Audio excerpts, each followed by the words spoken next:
Today we continue our weekly exploration of the 12 tribes of Israel. This week we focus on the tribe of Naftali. Who were they and what did they symbolize? Shalom, my friends. This is the Akiva Gersh with Israel in 5, where we give you everything Israel in 5 minutes. Please like and subscribe.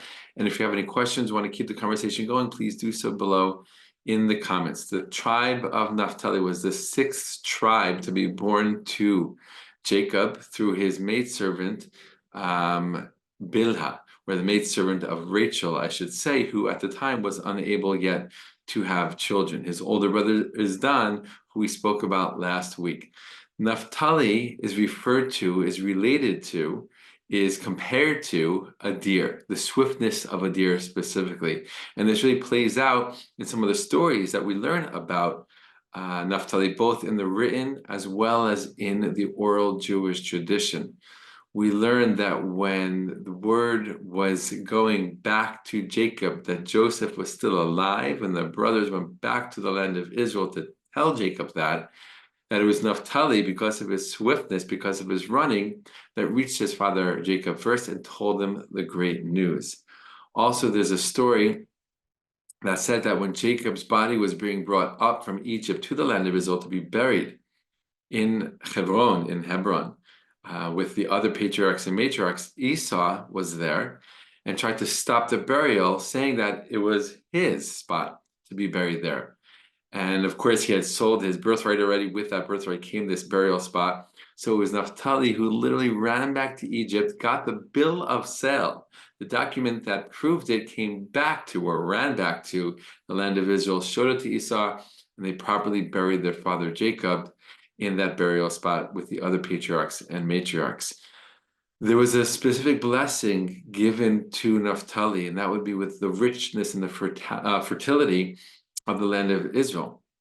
And this directly links to the portion that they received in the land of Israel, which was to the west and to the south of the Sea of Galilee, of the Kinneret, as we call it in Hebrew, often also known as the Sea of Genesar, or Ginosar, which is an ancient town along the shores of the Kinneret. Now, because the Kinneret, or the Sea of Galilee, is a very large lake and has an abundance of water, the land around it is very fertile. And in ancient times, and also in modern times, there is a lot of incredible farming and agriculture that takes place there. And this was a real sign of the blessing and the abundance that Naphtali was blessed with, to receive such a beautiful and specific and fruitful portion in the land of Israel. So we see with Naphtali that his symbol is a deer, his land is around water, which is very interesting because there's a beautiful verse in the book of Psalms that says, King David is saying, just like a deer thirsts for water, right? So too does my soul thirst for God. Right? And so we see this comparison between the yearning and the thirsting of a person to be close to God. The metaphor that is used specifically is a deer thirsting for water and traveling far and finally finding water and drinking up that water with such desire. So too, King David said, that is my desire, that is my thirst, to be close to God. So it's interesting that we see the deer and the water combined in this one verse, just like we see in the life of Naphtali, the tribe of Naphtali, the deer and the water come together. And this is the tribe of Naphtali.